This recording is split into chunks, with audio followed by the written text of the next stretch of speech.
Este documentário é um trabalho desenvolvido para ser avaliado na então disciplina de Exercícios Técnicos 2, presente no currículo dos cursos de dança da Universidade Federal de Santa Maria. Com base teórica, usamos os dados apresentados no artigo Entre Afeto e Cognição, alguns aspectos da dança moderna presentes no pensamento de Isadora Duncan, na Bahia, de Cristiane Pinho. O objetivo do artigo é mostrar a influência do pensamento de Isadora Duncan no Brasil, mas antes disso, vamos conhecer um pouco da sua história e trajetória. Isadora Duncan nasceu em 26 de maio de 1877, na cidade de São Francisco, Califórnia, Estados Unidos. Frequentou aulas de balé clássico e com 11 anos já lecionava uma nova forma de dançar, o que veio a ser conhecido como dança moderna. Duncan iniciou o que chamamos de dança livre, com roupas largas, pés descalços e inspirados na natureza.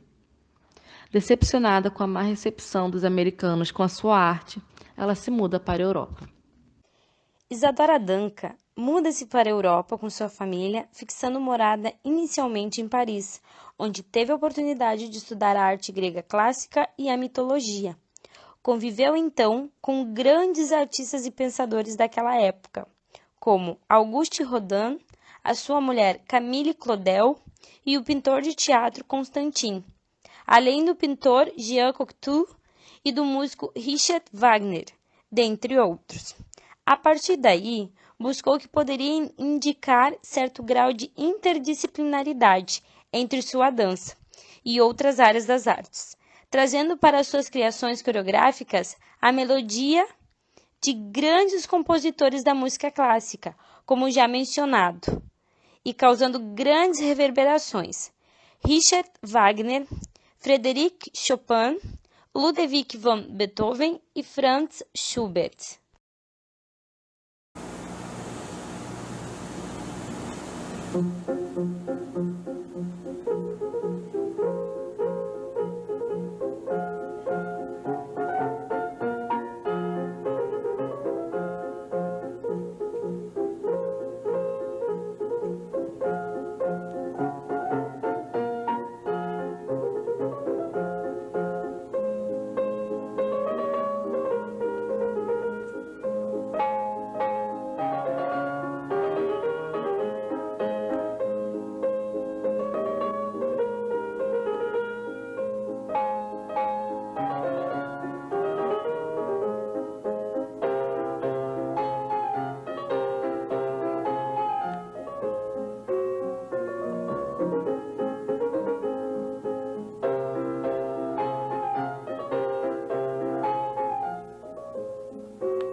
Duncan viajou um pouco por toda a Europa, mas foi em 1904 que conseguiu fundar sua primeira escola de dança em Berlim, na Alemanha, dividindo a direção com sua irmã Elizabeth Duncan, e de onde surgiu o grupo que ficou conhecido como Isadoráveis.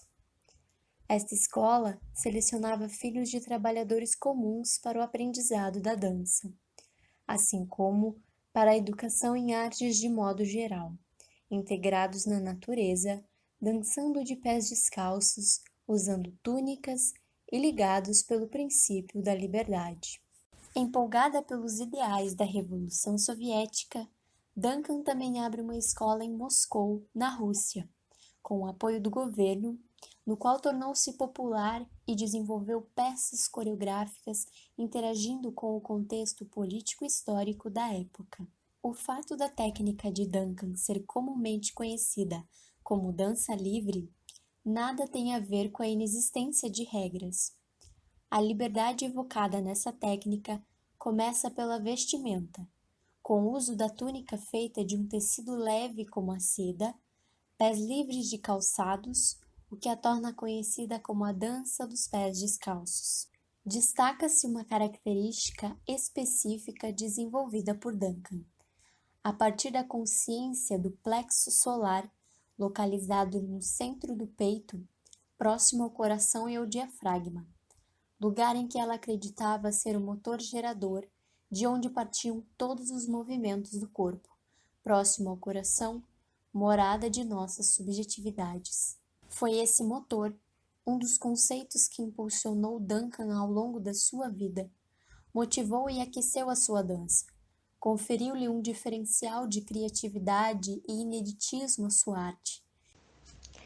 Isadora Duncan passa pelo Brasil em 1916, onde dançou nas cidades de Rio de Janeiro e também Salvador. Ficou encantada com os corpos, o amor e a miscigenação dos povos. Em Salvador, ela também deixou seu legado como pesquisadora e dançarina Fátima Soares, que dirige uma escola de dança contemporânea, levando seu legado adiante. Essa escola possui também uma companhia composta por mulheres que estudam os pensamentos de Duncan. A escola também promove projetos com a formação de professores itinerantes e atende profissionais do interior da Bahia. Nesse ano, expandiu para demais cidades como Brasília, Goiânia e Rio de Janeiro, onde ocorrem workshops, oficinas, fórum e bate-papos, com base no corpo e o desenvolvimento na dança, sob direção de Lori Belilove, que é representante da quarta geração de dançarinos de Duncan. Atualmente, Isadora vive na Bahia, na Escola Contemporânea de Dança e na Escola de Dança da Fundação Cultural da Bahia, uma escola do Estado com um curso preparatório e profissional, onde o método de Isadora é aplicado. A Escola Contemporânea de Dança é uma instituição com 27 anos dirigida por Fátima Soares, uma dançarina moderna que se graduou em dança na Universidade Federal da Bahia e treinou na Escola de Dança Contemporânea de Londres. Fátima estava buscando uma alternativa de ensino de dança quando, em 1992, conheceu Lori Belilove, fundadora da Isadora Duncan Dance Foundation em Nova York, e iniciou um programa de intercâmbio que permanece até hoje. Graças a esse programa de intercâmbio, estudantes de todas as idades e classes sociais em ambas as escolas têm sido preparados como dançarinos e professores durante os últimos 25 anos, aprendendo o repertório e a técnica de Duncan.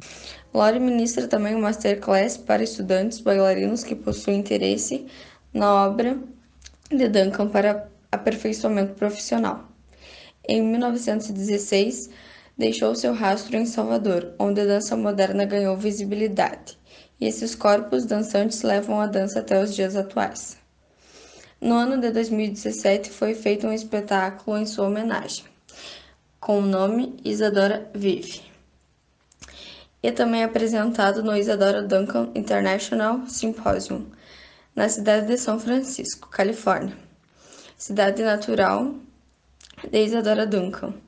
So Isadora was very beautiful when she said, no two people can dance the same dance, or the same.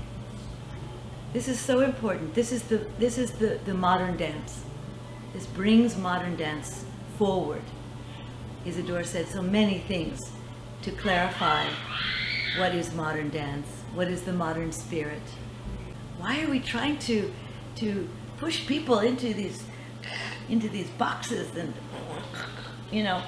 So Fatima made a good idea to pick this line from Isadora's writings to be an expression for how we are as individuals, how we can be ourselves. Still a group, together, energy of dancing together, could be with the music, and a lot of energy together is different than the same. Em 1927, morre tragicamente estrangulada por sua encharpe, que enrolou na roda de um automóvel que dirigia em alta velocidade, em Riviera Francesa. Isadora Duncan faleceu em Nice, na França, no dia 14 de setembro de 1927. A vida de Isadora Duncan é sua própria mensagem, provando que a genialidade, às vezes, reside onde menos se espera.